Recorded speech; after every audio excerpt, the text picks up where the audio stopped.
Welcome students, आज आप और हम मिलकर जनरल कंस्ट्रेंट के बारे में सीखेंगे।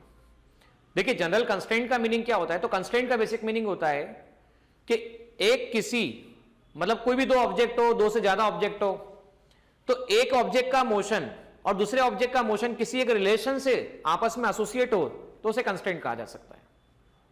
अब यहां जनरल कंस्ट्रेंट में हम क्या करेंगे? हम हमेशा प्रॉब्लम सॉल्व करते समय जनरल कंस्ट्रेंट के रिलेशंस में क्या चेंजेस आ रहे हैं, क्या वेरिएशंस आ रहे हैं, कौन से टर्म्स वेरी हो रहे हैं या कौन सी बातें कांस्टेंट, इस बात पे गौर करेंगे। फिर हम उन्हें वेरिएबल टर्म्स में नॉमिनेट करके वेरिएबल के बीच में रिलेशन निकालेंगे। वेरिएबल में रिलेशन आ जाने के बाद जो कि डिस्प्लेसमेंट के टर्म में रिलेशन होंगे, किसके टर्म में रिलेशन होंगे? एक्स के टर्म में रिलेशन होंगे, वाई के टर्म में रिलेशन होंगे, लेंथ के टर्म में रिलेशन होंगे। हम उन्हें डिफरेंशिएट करेंगे तो हम जानते हैं डिस्प्लेसमेंट का डिफरेंशिएशन वेलोसिटी देता है और वेलोसिटी का डिफरेंशिएशन एक्सेलरेशन देता है। वेलोसिटी को के टर्म में डिफरेंशिएट करने पर अगर कांस्टेंट टर्म आएंगे तो वो जीरो हो जाएंगे, और डिफरेंशिएट करने के बाद में अगर कुछ टर्म्स एक्स और वाई के टर्म में आते हैं तो वो डेफिनेटली ट्रिग्नोमेट्रिकल एंगल्स के टर्म में एलिमिनेट हो जाएंगे, और फाइनली हमें जो रिक्वायरमेंट है वो फुलफिल होगी और रिलेशंस मिलने वाले हैं। तो चलिए क्वेश्चन के माध्यम से शुरुआत करते हैं और समझते हैं कि जनरल कंस्ट्रेंट कैसे अप्लाई किया। देखिए स्टूडेंट, यहां पर क्वेश्चन में क्या कहा गया? आपके पास में एक रॉड रखी हुई थी। रॉड शुरुआत में ऐसी थी, ये कुछ एंड ऐसा था, शुरुआत में रॉड ऐसी थी। अब रॉड क्या हुआ?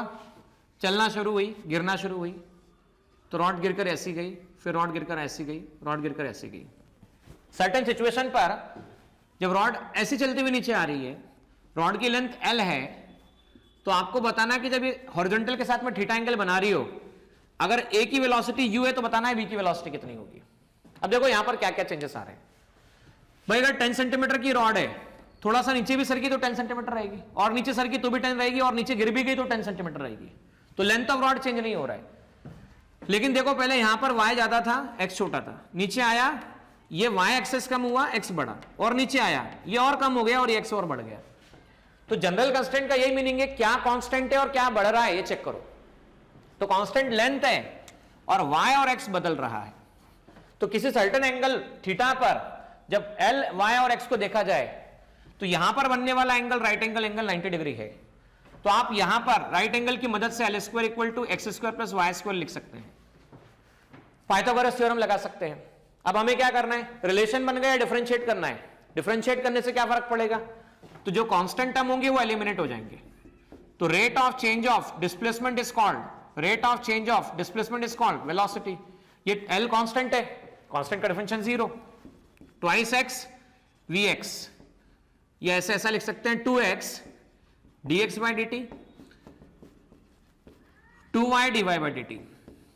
तो यहां से 0 2 कॉमन निकला तो a आ गया x, velocity of x and 2 common निकल चुका है, y velocity of y and, बराबर है। तो x मतलब हॉरिजॉन्टल वेलोसिटी, y मतलब वर्टिकल वेलोसिटी। 0 डिवाइड बाय 2 0 हो जाता है। तो x vx इक्वल टू आपके पास आता है माइनस y vy। मुझे vy की वैल्यू निकालना है, so minus x by y into x आता है। अब आप चेक कीजिए Vx, तो Vx की वैल्यू क्या दे रखी है? तो u दे रखी है आपको, ठीक है ना, हॉरिजॉन्टल डायरेक्शन में। Vy equal to minus x by y into u आपके पास में आता है। अच्छा, x बाय वाई कैसे निकालेंगे आप? ठीक है ना, थीटा है, ये L है, ये x है और ये y है। अच्छा, tan थीटा निकाला जाता तो y बाय x आता। अच्छा, x बाय वाई निकालेंगे तो 1/tan थीटा आएगा। तो x बाय वाई को आप 1/tan थीटा लिख सकते हैं। तो 1/tan थीटा लिखने पर Vy की वैल्यू आती है minus u upon cot theta. तो मैग्नीट्यूड के टर्म में अब tan थीटा आती है। मैग्नीट्यूड के टर्म में अगर हम बात करें x by y 1/tan theta है, u कॉट थीटा, और मैग्नीट्यूड के टर्म में ये आंसर आता है u कॉट थीटा। देखिए स्टूडेंट्स, यहां पर क्या कहा गया है? यहां पर m मास के ऑब्जेक्ट को पुली की मदद से, थ्रेड की मदद से अटैच किया गया है। दोनों ऑब्जेक्ट को नीचे खींचा गया है कि दो एंड है इसके P और Q, दोनों को खींचा गया है, सेम स्पीड से खींचा गया है। तो बताओ m मास का ऑब्जेक्ट किस स्पीड से ऊपर जाएगा? देखो बच्चों, वापस कहता हूं, जनरल कंस्ट्रेंट में क्या होता है, पहले देखो क्या चेंज हो रहा है क्या नहीं चेंज हो रहा है, ये ढूंढो क्या चेंज हो रहा है क्या नहीं चेंज हो रहा है। तो आप ये देखो, अगर आपने 1 सेंटीमीटर थ्रेड इधर खींचा तो 1 सेंटीमीटर का थ्रेड खींचने पर इधर से 1 सेंटीमीटर थ्रेड आएगा, तो इधर से 1 सेंटीमीटर जाएगा। 1 सेंटीमीटर का यहां से खींचने पर 1 सेंटीमीटर इधर से जाएगा। मतलब जब ये पूरा खींचकर ऊपर चला जाएगा तो इसका डायग्राम कुछ ऐसा बन जाएगा। डायग्राम ऐसा हो जाएगा कि ऑब्जेक्ट सेंटर से अटैच होता हुआ m मास का ऑब्जेक्ट यहाँ पे अटैच रहेगा और ये पुली से होता हुआ इस तरह से अटैच रहेगा, ठीक है ना। ये पूरा खिंचा हुआ चला जा चुका है। तो यहां से कोई भी रेफरेंस पॉइंट हमें सिलेक्ट करना है, we have to select always a reference point. Fix point की मदद से या रेफरेंस पॉइंट की मदद से हमें डिस्टेंसेस कैलकुलेट करना है। तो यहां पर हम क्या करेंगे, ये देखिए पुली, ये पुली, ये वॉल आपके पास में अवेलेबल है जहां से पुली अटैच्ड है। तो यहां देखो मैंने यहां से इसे रेफरेंस मान लिया, रेफरेंस की मदद से मैं सारे जो भी डिस्टेंसेस है वो मेजर करने वाला हूं। ये x, ये यहां से x बराबर है, तो मैंने x से x ले लिया। तो टोटल देखो पहले भी x था, अभी भी x है, पूरा पुली ऊपर आ गया तो भी x है। अब मैंने इसकी लोकेशन को y से बता दिया, बराबर है, यहां से यहां तक। लेकिन जब आप इसे ऐसा खींच रहे हो तो y कम होता जा रहा है। तो देखिए यहां पर y चेंज हो रहा है, x कांस्टेंट है, और ये अगर l लेंथ माना जाए, यहां से यहां तक का l लेंथ माना जाए, तो आप देख सकते हैं कि जैसे जैसे ये ऊपर जाएगा तो l पे भी असर पड़ रहा है। तो l चेंज हो रहा है, l चेंज हो रहा है, y चेंज हो रहा है, लेकिन x कांस्टेंट है। तो किसी भी टाइम पर हमें जो चेंज हो रहा है, जो कांस्टेंट है, उनके बीच में रिलेशन निकालना है। ये l आपके पास में, ये वर्टिकल के साथ में बनने वाला एंगल थीटा। अच्छा, अब क्या हुआ, यहां से यहां तक का डिस्टेंस रेफरेंस से y है और ये x है। अब देखिए वापस से राइट एंगल ट्रायंगल बन रहा है, तो आप इसे क्या लिख पाएंगे, l square equal to y square plus x square. इस बार कांस्टेंट क्या है, इस बार कांस्टेंट x है, क्योंकि पहले भी x, बाद में भी x। डिफरेंशिएशन सेकंड स्टेप पे एक रिलेशन बनाइए, सेकंड स्टेप पे डिफरेंशिएशन कीजिए, और डिफरेंशिएशन करने के बाद क्या कीजिए, यहां आ गया 12 dl बाई dt बराबर 2y dy बाई dt, और डिफरेंशिएशन ऑफ x मतलब कांस्टेंट, और कांस्टेंट का डिफरेंशिएशन 0 होता है। तो यहां पर हम लिख पाएंगे 12 dl by dt equal to कितना आ गया आपके पास में, 2y dy बाई dt, ठीक है, 2 से 2 कैंसिल होता है।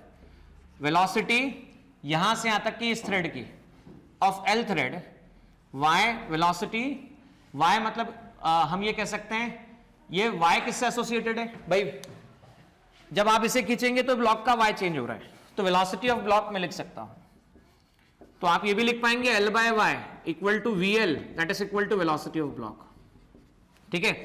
तो वेलोसिटी ऑफ ब्लॉक को कैसे लिखा जा सकता है, l बाय y। तो देखो l और y लास्ट में एलिमिनेट होंगे, कैसे होंगे, ये l और y है तो हाइपोटेनियस है और परपेंडिकुलर है, तो साइन थीटा कितना होता है, बेस है बेस, तो कॉस थीटा कितना होता है आपके पास में, बेस अपॉन हाइपोटेनियस। तो l बाय y आपके पास कितना आता है, तो 1 अपॉन कॉस थीटा निकल कर आता है।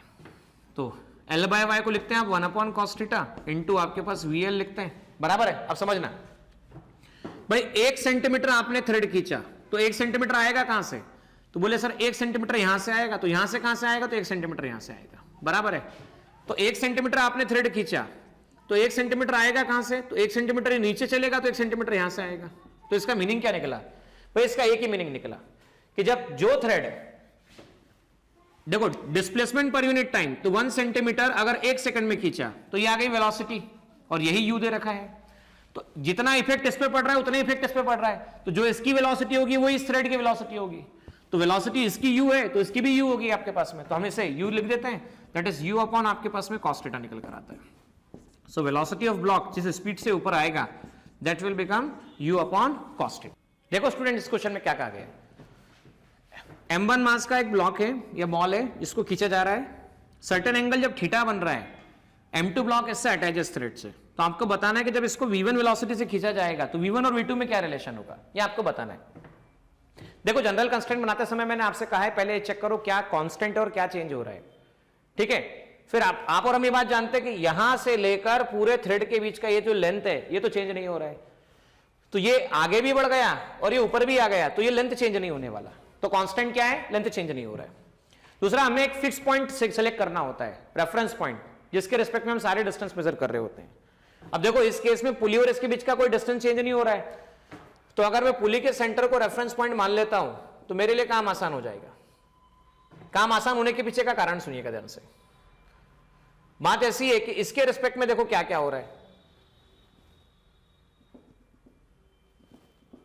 इसके रिस्पेक्ट में यहां से आप m2 ब्लॉक है तो इसको x2 मान लीजिए, बराबर है, ये डिस्टेंस x2 आ गया, ठीक है। अब ये थ्रेड L है मान लो, या मान लो जी यहां से लेकर ये तो पाई आर है, सेमी सर्कल पार्ट पर अगर ये अटैच्ड है तो मैं इतने डिस्टेंस को, अगर r रेडियस है तो पाई r कह देता हूं।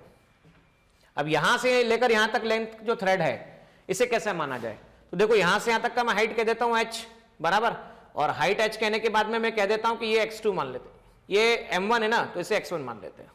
अब इसका फर्क क्या पड़ेगा चेक करो, इसका फर्क ये पड़ेगा यहां से यहां तक का लेंथ जो है मैं इसे l कह देता हूं, ये लेंथ l कह देता हूं या L1 कह देता हूं, L1 कह देता हूं, टोटल लेंथ L कह देता हूं, LT मतलब टोटल लेंथ, और ये टोटल लेंथ तो कांस्टेंट है, तो टोटल लेंथ क्या है, तो टोटल लेंथ को आप लिखेंगे यहां से यहां तक L1, इतना पोर्शन L1, फिर आप क्या लिखेंगे इतना डिस्टेंस। भाई अगर वो कंप्लीट सर्कल होता था तो 2 पाई आर, हाफ सर्कल पर लाई कर रहा है तो मान लो पाई आर है, और वो बदलेगा नहीं, भले ये पुली आगे चली भी जाए, मैं पुली नहीं बोल रहा हूं, मैं थ्रेड आगे चला भी गया तो पुली पर उतना थ्रेड तो रहना ही रहना है। बाद में यहां से यहां तक का डिस्टेंस कितना है तो L2 x2 है, तो ये डिस्टेंस आपके पास में कांस्टेंट रहना है। अब L1 को क्या निकाल सकते हैं,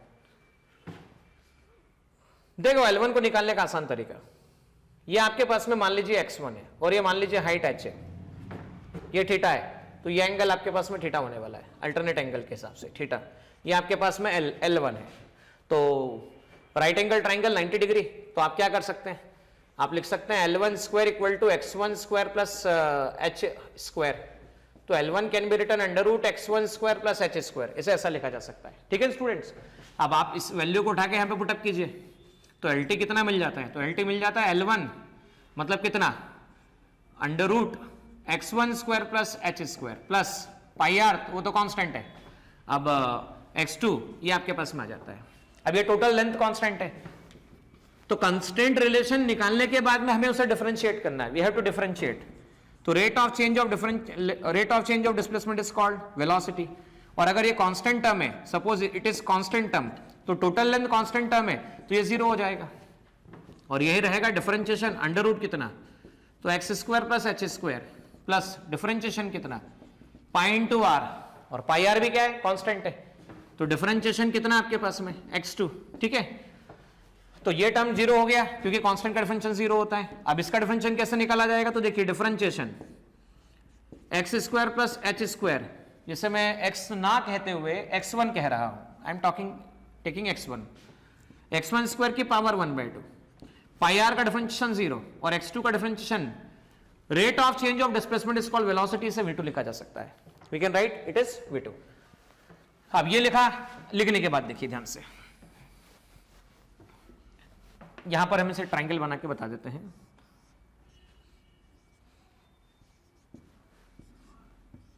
ये आपके पास में L1 अवेलेबल है, ठीक है ना। आइए इस रिलेशन को ऊपर लिखा जाए, that will become differentiation x1 square plus h square की पावर 1/2 प्लस वेलोसिटी v2, ऐसा लिखा जा सकता है। अब rate of change of velocity, rate acceleration, rate of change of displacement velocity 1/2 x1 की पावर 2 h स्क्वायर की पावर 1/2 माइनस 1 इंटू डिफरेंशिएशन जो अंदर होता है उसका x1 square plus h square plus v2, that should be equal to 0, इसे ऐसा लिखा जा सकता है स्टूडेंट्स। अब ये आ गया 1/2 माइनस 1 माइनस 1/2, तो 1/2 x1 square plus h square की power minus 1/2, now differentiation x1 square plus differentiation h square plus v2 that is equal to 0, तो नाउ x1 स्क्वायर और डिफरेंशिएशन आप कहां का ले रहे हैं, देखिए ध्यान से, h मतलब कांस्टेंट है, क्यों कांस्टेंट है भाई, आगे ले भी जाओगे तो इस बॉल का और ये जो फिक्स रेफरेंस है इसका डिस्टेंस तो देखो कांस्टेंट ही रहने वाला है, कितना भी आगे खींच लो ये डिस्टेंस तो कांस्टेंट है, कांस्टेंट का डिफरेंशिएशन 0, तो 1/2 x square plus h square की power minus 1/2 into twice x1, ठीक है, इसे लिखा जा सकता है इंटू ट्वाइस x1, ये आ गया आपके पास में twice x1 into dx1 upon dt, इसे लिखा जा सकता है, प्लस v2 इक्वल टू 0। अब 2 से 2 कैंसिल हो गया आपके पास में, ये आ गया x1 अपॉन कितना x square plus h square की पावर 1/2 मतलब अंडर रूट, और ये आ गया v1 plus v2 equal to 0। अब देखो यहां पर क्या बात है, ये x1 है h है, तो आप इसे चाहें तो डायरेक्टली लिख सकते हैं x1 square plus h square, अब यहां पर x1 अपॉन परपेंडिकुलर बेस और ये हाइपोटेनियस आपके पास है, तो यहां आप cos थीटा को क्या लिख सकते हैं, बेस अपॉन हाइपोटेनियस। तो देखो यहां पर एलिमिनेट भी हो रहा है,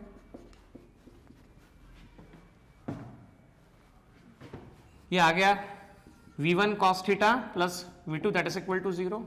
तो v1 cos theta equal to v2, इसे ऐसा लिखा जा सकता है। अब देखो इसमें एक बात ये भी है बच्चों, ये बात ध्यान रखना है कि एक रूल और अप्लाई होता है यहां पर कि जो लेंथ बढ़ती है उसके लिए आप पॉजिटिव लेंगे और जो कम होती है उसके लिए नेगेटिव लेंगे। मतलब क्या सर, भाई देखो यहां आप खींचोगे तो खींचने पर इधर ले जाने पर L1 बढ़ रहा है और L1 बढ़ रहा है तो L2 कम हो रहा है, बराबर है। यहां पर देखो ये x2 क्या है, तो L1 इंक्रीज हो रहा है तो पॉजिटिव लेना और L2 डिक्रीज होना है तो नेगेटिव लेना। इसलिए यहां पर आप चाहें तो यहां पर ऐसे लिख सकते हैं प्लस v1 cos थीटा और ये डिक्रीज हो रहा है मतलब माइनस v2 इक्वल टू 0, तो आप डायरेक्ट लिख सकते हैं v1 cos theta equal to minus plus v2। ये रिलेशन आपके पास में निकल कर आता है। देखिए जनरल कंस्ट्रेंट पता होना चाहिए, लेकिन प्रॉब्लम सॉल्व करने के लिए इससे भी शॉर्टकट मेथड मौजूद है जो कि मैं पहले भी डिस्कस कर चुका हूं। वर्क टेंशन मेथड उनमें से एक बहुत बेहतरीन मेथड है। जनरल कंस्ट्रेंट पता इसलिए जरूरी होना चाहिए क्योंकि हर जगह पर कोई मेथड लगे ना लगे, कई बार हमें बेसिक्स फंडामेंटल्स पता होते हैं तो हम काफी स्ट्रांग होते हैं प्रॉब्लम को सॉल्व करने के लिए। कुछ और प्रॉब्लम के साथ में हम इसकी क्लैरिटी पर जाएंगे। देखिए स्टूडेंट, यहां पर हमें 3 क्वेश्चन है आपके पास में। पहला क्वेश्चन ये देखिए, यहां से रिजिड सपोर्ट से कनेक्टेड है, आपने यहां से भी रिजिड सपोर्ट से कनेक्टेड है, पुली से कनेक्टेड है। आप जब v वेलोसिटी से खींचते हैं तो u वेलोसिटी ये कुछ ऊपर जाएगा इस तरह से, तो v और u में क्या रिलेशन आपको बताना है। देखिए हमेशा क्या कहता हूं, हमेशा कहता हूं कि आप ये ढूंढिए कि क्या बदल रहा है क्या नहीं बदल रहा है, क्या कांस्टेंट है और क्या कांस्टेंट नहीं है, पहले आप ये ढूंढिए। तो यहां चेक कीजिए, पहले इस पॉइंट से लेकर मैं पॉइंट नॉमिनेट कर देता हूं कि 0 से लेकर ये 1 तक की बात करें, 1 से लेकर 2 तक की बात करें, 2 से लेकर 3 तक की बात करें, 4 तक की बात करें और लास्ट में 5 तक की हम बात करें। तो total length from 0 to 1, length from 1 to 2, length from 2 to 3 and length from 3 to 4 and length from 4 to 5, total length constant है। मतलब क्या, आप खींच भी लेंगे ये ऊपर आएगा ये इधर जाएगा लेकिन ये लेंथ कांस्टेंट रहेगी। उसमें से भी ये जो 2 लेंथ है 1 2 और 3 4, जब तक आप खींचेंगे भी सही तब तक ये कनेक्शन में रहने वाली है। तो 1 2 हो गया कांस्टेंट, मान लेता हूं C1, और 3 4 उसके ऊपर, ये पुली के ऊपर, तो मान लेता हूं आपके पास में C2 है। तो L01 plus C1 L23 plus C2 plus L45 that is constant, total final constant. अब क्या, अब ये L1 कैसे निकाला जाए, how to find L1, how to find this L23, how to find this L45। इसे निकालने का एक और तरीका है, आपको हमेशा एक रेफरेंस सिलेक्ट करना होता है। You should select a reference. जब आप रेफरेंस सिलेक्ट करते हो तो सारे डिस्टेंस आपको उस रेफरेंस से लेना है। तो देखिए यहां पर रेफरेंस की हम बात करें, let us talk about reference. तो यहां पे देखिए सेंटर पॉइंट, ये मैं रेफरेंस ले लेता हूं, तो यहां से यहां तक इस वाले पोर्शन को मैं x2 कह देता हूं, ठीक है। अब यहां से यहां तक इस पुली के सेंटर तक के डिस्टेंस को मैं क्या कह देता हूं, मान लीजिए मैं y कह देता हूं, let us assume this is y। ये y आ गया, ठीक है। यहां से यहां तक का x2 थ्रेड आ गया, इसको यहां बना लिया जाए, थोड़ा सही तरह से दिखेगा आपको।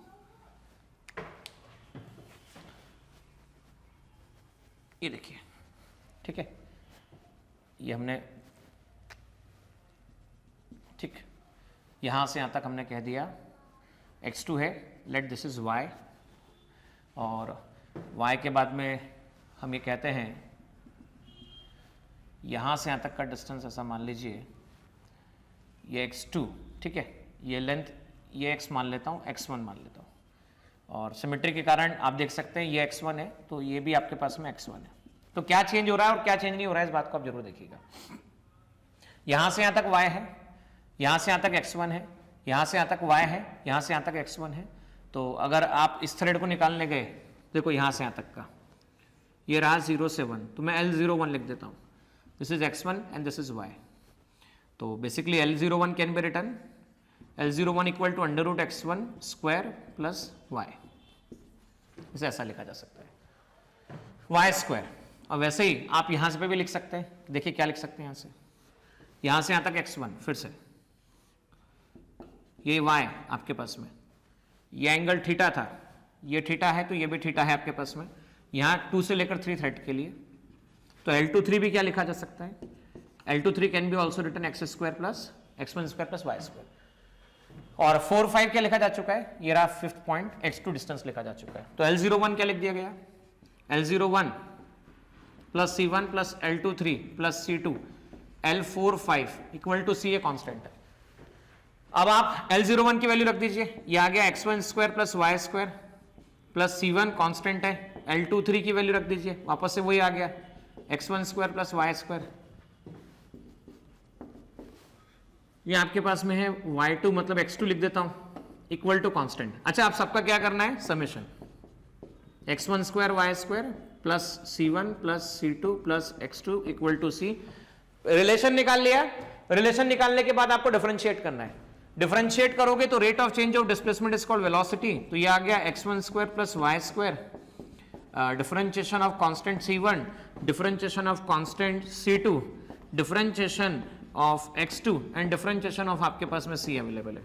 तो आप और हम ये बात जानते हैं कि इसको सॉल्व करते समय आप लिखेंगे 2 x1 square plus y square की पावर माइनस 1/2, कैसे लिखेंगे तो ये भी देख सकते हैं आप, यहां पर अंडर रूट होने का मतलब होता है पावर 1/2 होना, 1/2 माइनस 1 करेंगे, 1/2 माइनस 1 माइनस 1/2 आ जाएगा, तो 2 under root x1 square y square ये तो आ जाता है, और अब जो अंदर है उसका एक बार और डिफरेंशिएशन करना होता है, तो ये हो जाएगा x1 square plus y square, constant का डिफरेंशिएशन 0, कांस्टेंट का 0, और वापस से वही वाली बात है कि यहां पर आप v2 लिख लीजिए, ठीक है, कांस्टेंट का डिफरेंशिएशन 0। अब देखिए स्टूडेंट क्या करेंगे, हम हमें जो भी अब मिलेगा उसको हम एलिमिनेट करने की कोशिश करेंगे, तो अभी और आगे लिख लेते हैं, 2 डिवाइड बाय अंडर रूट कितना, ये अंदर हो गया twice x1 dx1 upon dt, अंदर y कांस्टेंट है, बराबर है, y की वैल्यू भी हम बात करें तो y कांस्टेंट नहीं है यहां पर, और x1 कांस्टेंट है, इस बार चेक कर सकते हैं आप, यहां से यहां तक का डिस्टेंस आप खींच के पूरा लंबा भी कर देंगे तो x1 चेंज नहीं होने वाला, तो जो कांस्टेंट है उसका डिफरेंशिएशन 0 हो जाएगा। तो भाई इस बार x1 कांस्टेंट है, क्यों कांस्टेंट है तो देख भी सकते हो आप, यहां से खींचा ये ब्लॉक ऊपर चला भी गया तो ये सेपरेशन बदलने नहीं वाला, बराबर, तो ये 0 कर दिया, तो यहां आ गया 2y dy by dt, we can write 2y dy by dt, इसको ऐसा लिखा जाएगा। तो और इसमें से जब आपने सॉल्व किया था तो जो भी पावर होती है वो नीचे चली जाती है, तो इसके हिसाब से आपको यहाँ पर 1/2 की रिक्वायरमेंट भी है, और 1/2 जब आप यहाँ लिख देंगे तो कोई मिस्टेक्स नहीं होने वाली आपसे। अब 2y dy by dt लिख लिया, v2 लिख दिया, दैट इज इक्वल टू 0, ठीक है। चलिए अब समझते हैं क्या क्या होगा आगे, ये यहां से जा चुका है, यहां से 2 से 2 कैंसिल हो चुका है, 2 y divide by under root x1 square plus y square into velocity of y and velocity of 2 that is equal to 0। अब बेसिकली y किससे कंसर्न है, तो y m मास के ब्लॉक से कंसर्न है, तो m मास के ब्लॉक की वेलोसिटी, अब चेक करना ध्यान से, इसको खींचेंगे तो x2 बढ़ेगा, इसको खींचेंगे तो y कम होगा, भाई कम होगा मतलब नेगेटिव लेना है, कम होगा मतलब नेगेटिव सिंबल लेना है, तो वेलोसिटी vy को आप नेगेटिव सिंबल ले लीजिए, और बढ़ेगा इसका मतलब पॉजिटिव सिंबल ले लीजिए, तो v2 इक्वल टू आ गया 2 y upon under root x1 square plus y square into आपके पास कितना है, तो ये vy है। वापस देख लीजिएगा मैं क्या कह रहा हूं, भाई आपने इसको खींचा था तो x2 बढ़ा, ये देखो इससे x2 बढ़ा मतलब पॉजिटिव, कम हुआ मतलब नेगेटिव, या तो चाहते तो इक्वेशन बनाते समय लिख देते हैं, लेकिन मैं लेंथ कांस्टेंट के टर्म जब लिखते हैं कि जब सारी लेंथ कांस्टेंट होती है तो कोशिश कीजिए कि उसे अवॉइड कीजिए, और बाद में जब वैल्यू पुट अप करते हैं फाइनली तो देखिए इसे, अब देखो y अंडर रूट, अब ये रहा आपके पास में y और ये आपके पास है under root x1 square plus y square, तो देखो यहां से एलिमिनेट कैसे होगा, थीटा के सामने परपेंडिकुलर सबसे लार्जेस्ट हाइपोटेनियस बचा हुआ बेस, तो cos थीटा कितना होता है, तो base upon hypotenuse, so y under root x1 square plus y square ऐसे लिखा जा सकता है, तो 2 cos थीटा इंटू vy, अब मुझे vy निकालना है, vy मतलब क्या भाई, बेसिकली y मतलब ब्लॉक से अटैच, ब्लॉक मतलब u से, तो मैं से u लिख देता हूं, और इसमें लिख देता हूं v इक्वल टू कितना हो गया 2 cos थीटा इंटू u, तो u इक्वल टू आ गया v अपॉन 2 cos थीटा, तो u इक्वल टू आ गया v अपॉन 2 cos थीटा, यहां से इस तरह से निकाला जा सकता है, ठीक है। तो पहला प्रॉब्लम हमारा सॉल्व होता है। अब दूसरा प्रॉब्लम भी हम सॉल्व करेंगे इसी तरीके से, और तीसरा भी हम सॉल्व करेंगे इसी तरीके से। तो पहले हम ये वाला प्रॉब्लम करेंगे, वो थोड़ा सा छोटा भी है, सिंपल भी है और इजीली सॉल्वेबल है। देखो इसमें क्या कहा गया है, इसमें कहा गया है कि आपके पास में M2 ब्लॉक है, M1 एक रिंग है यहां से अटैच किया, M1 हैवी है, M1 हैवी है, M1 को जैसे छोड़ोगे, और M1 भारी भी है, मान लो कि 10 kg और 2 kg है, तो 10 kg वाला नीचे जाएगा, 2 kg वाला ऊपर आएगा। ठीक है, तो आपको बताना है कि इन दोनों की वेलोसिटी का रेशियो क्या होगा जब M1 H नीचे आ जाए। तो वापस मैं क्या कहता हूं, सबसे पहले चेक करो कि थ्रेड कांस्टेंट क्या कांस्टेंट है, क्या वेरिएबल है। भाई ये नीचे आ भी गया, मान लो ये नीचे आ भी गया, तो ये जो दिख रहा है ये नीचे आ जाएगा तो ये चेंज हो जाएगा, ये चेंज होगा, ये ऊपर खींचा चला आएगा, पर ये एल डिस्टेंस चेंज नहीं होने वाला। तो आइए हम पहले इसे बना देते हैं 0 से 1, 1 से 2 और 2 से 3। तो टोटल थ्रेड क्या है 0 1, ये तो कांस्टेंट रहने वाला है। अभी नीचे चला भी गया तो 1 2 थ्रेड तो कांस्टेंट ही है, तो इसे मैं C1 कह देता हूं, L2 3 इक्वल टू कांस्टेंट, वो हमेशा कांटेक्ट में रहने वाला है। अब वापस से इसको ऐसा समझ लीजिए, डिफरेंशिएशन कर देते हैं और इस बार साइन के साथ में लगा देते हैं। जब ये नीचे जाएगा, ये नीचे जाएगा, तो नीचे जाने से बराबर है, तो L01 plus differentiation of C1, differentiation of चाहे तो आप L23 लिख सकते हैं, डिफरेंशिएशन ऑफ कांस्टेंट, तो कांस्टेंट का डिफरेंशिएशन 0, ये वाला डिफरेंशिएशन 0 है, तो velocity of 0 1 segment plus velocity of 2 3 segment should be 0, ऐसा आप और हम कह सकते हैं। बराबर है। अब हम इसको कैसे सॉल्व करेंगे तो समझिए, हमने कहा था कि जब भी ऐसा हो प्रॉब्लम, तो ये ग्राउंड आपके पास में, ये रिंग आपके पास में, ये पुली आपके पास में, यहां से कनेक्शन स्टेब्लिश किया, M मास का ब्लॉक आपके पास में अवेलेबल है। ठीक है ना, consider this is the block of mass M2। ठीक है, ये M1 है। अब देखो ये गायब हो जाएगा जब ये नीचे गिरेगा, तो ये M1 यहां पर आ जाएगा। तो मैंने इसे रेफरेंस मान लिया कि मैं सारे डिस्टेंस इसके रिस्पेक्ट में मेजर करूंगा, इसके सेंटर्स के रिस्पेक्ट में। ठीक है, तो यहां से हट गया, ये गायब हो गया क्योंकि नीचे आ गया, रेफरेंस यहां से मान लिया, यहां से अटैच्ड है। अब ये किसी टाइम पर मैं ऐसा मान लेता हूं कि लेट इसकी यहां से यहां तक के डिस्टेंस कुछ मान लेता हूं, लेट दिस इज x2 या L23 है ना, तो L23 मान लेते हैं ना, इसे L23 कह देते हैं। ठीक है, 2 से 3 थ्रेड पर, और यहां से यहां तक ऐसा पहले से L अवेलेबल है तो L ही रहेगा, और ये मैं Y मान लेता हूं, तो ये आ जाएगा आपके पास में, यहां से यहां तक हाइपोटेनियस हो जाएगा, this will become hypotenuse. Okay, ये L है, ये तो कांस्टेंट है, क्योंकि आप देख सकते हैं यहां से यहां तक का डिस्टेंस तो बदलने नहीं वाला, ये डिस्टेंस बदलेगा नहीं, ये नीचे आएगा तो Y बदलेगा, बदलेगा तो ये बदलेगा। तो L23 कांस्टेंट है, वेरिएबल है, तो ये वेरिएबल है, तो ऐसा लिख दीजिए वेरिएबल है। उसके बाद ऐसे लिख दीजिए ये कांस्टेंट है, वेरिएबल है, तो वेरिएबल है। ठीक है, पर ये कैसा है, तो ये कांस्टेंट है, ऐसा हम कह सकते हैं। अब ये जो लेंथ आएगा वो आएगा अंडर रूट कितना, ये आएगा under root y² plus L², तो y² प्लस L², तो यहां से यहां तक का थ्रेड कितना था, ये 0 है, और ये जो कनेक्शन यहां से यहां तक है 1 है, तो अब 0 1 कितना आ गया, y² प्लस L² का अंडर रूट, तो y² प्लस L² का अंडर रूट हम कह सकते हैं। तो मान लीजिए हमने यहाँ पे वैल्यू पुटअप कर दी, ये वैल्यू यहाँ पर हमने पुटअप कर दी, L01 को क्या लिख दिया, under root y² plus L², और कांस्टेंट C1 है। L23 को क्या लिख दिया, L23 को हमने यहाँ से यहाँ तक इसका डिस्टेंस है, सपोज सेकंड वाले ब्लॉक का है, तो मैं इसे x2 लिख देता हूँ, let this is x2 constant, इसे मैंने x2 लिख दिया। ठीक है, और ये y है, आइए समझते हैं, ये यहां से यहां तक y। ठीक है, अब डिफरेंशिएशन करते हैं, under root y² plus L², differentiation आपके पास आएगा C1 और डिफरेंशिएशन आपके पास आएगा x2, डिफरेंशिएशन आपके पास क्या आएगा, कांस्टेंट, तो ये आ जाएगा आपके पास जो पावर होती है 1/2 y² प्लस L² की पावर -1/2, और डिफरेंशिएशन एक बार फिर से y² प्लस L² का 0, सेकंड ब्लॉक की वेलोसिटी, और ये आपके पास में 0 आ जाता है। अब आइएगा, देखिएगा ध्यान से क्या होता है, यहां पर होगा 1/2 -1/2 पावर नीचे चली जाएगी, तो ये आ जाएगा under root y² plus L², और अंदर हो जाएगा y तो चेंज हो रहा है, देखो यहाँ पे लिख जाता मैंने आपके सामने, y वेरिएबल है, तो ये आ जाएगा डिफरेंशिएट करने पर 2y dy/dt, और L कांस्टेंट है, पहले लिख चुके हैं, तो कांस्टेंट का डिफरेंशियल 0 आ गया, और प्लस V2 है आपके पास में, तो 0 लिखा जा सकता है। तो 1/2 और 2 ये कैंसिल हो जाता है यहाँ से, 2 से 2 कैंसिल, तो y अपॉन अंडर रूट कितना आता है, तो y upon under root y square plus l square आता है, और dy by dt rate of change of y, तो y मतलब किससे कंसर्न, तो भाई इसके नीचे जाने को हम y कह रहे हैं, मतलब y representing the motion of m1 बराबर m1 मतलब वेलोसिटी आएगा, तो dy बाई dt को आप v1 लिख सकते हैं और v2 लिख सकते हैं, should be 0।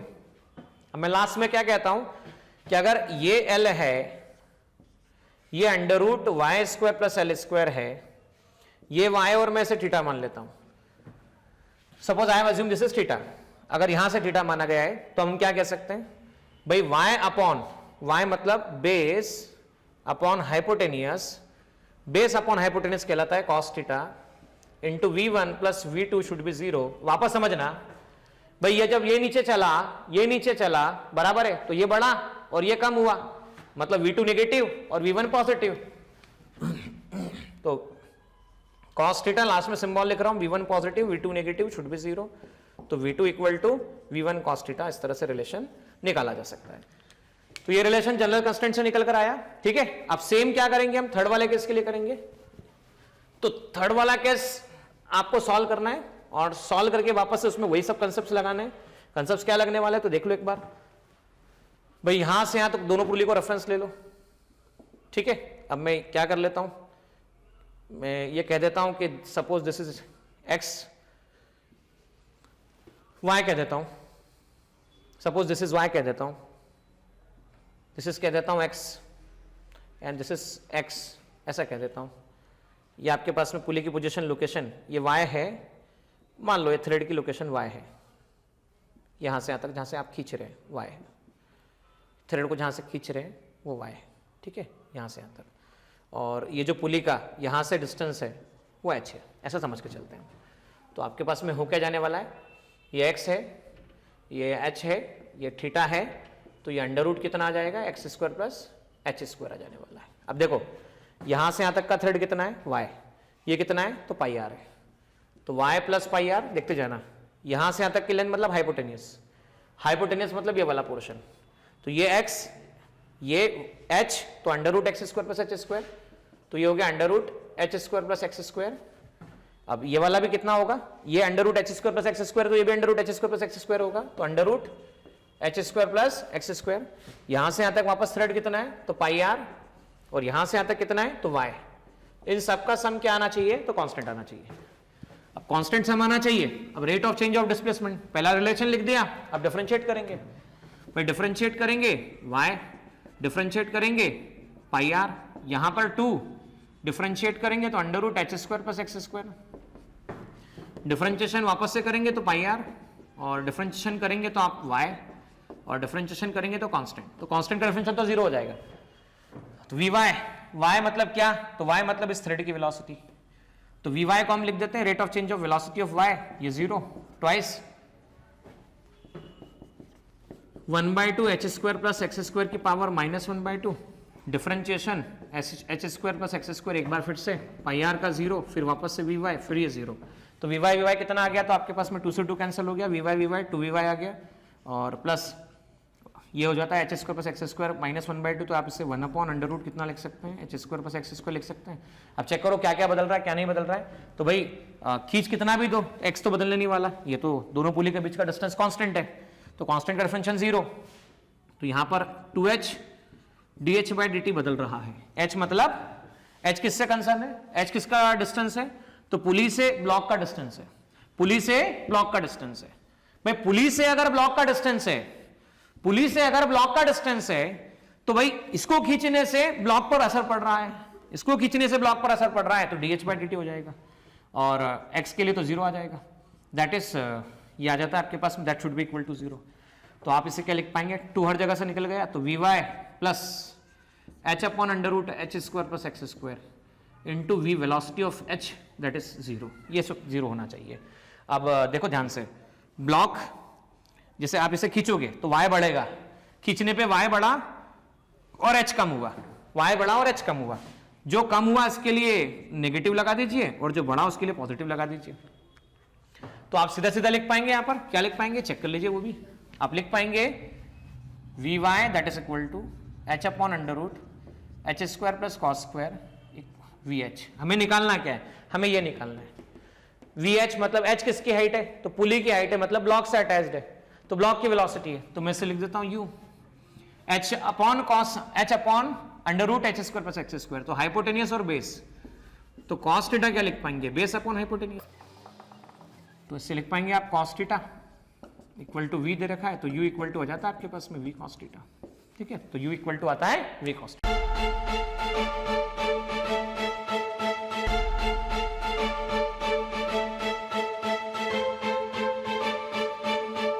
Purohit academy, main branch Prabhat Chowk, MJ college road, Lokmanya हॉस्पिटलच्या बाजूला, जळगाव आणि पांडे क्लासेस जवळ, बंधन बँके शेजारी, ट्रॅफिक गार्डनच्या समोर, जळगाव।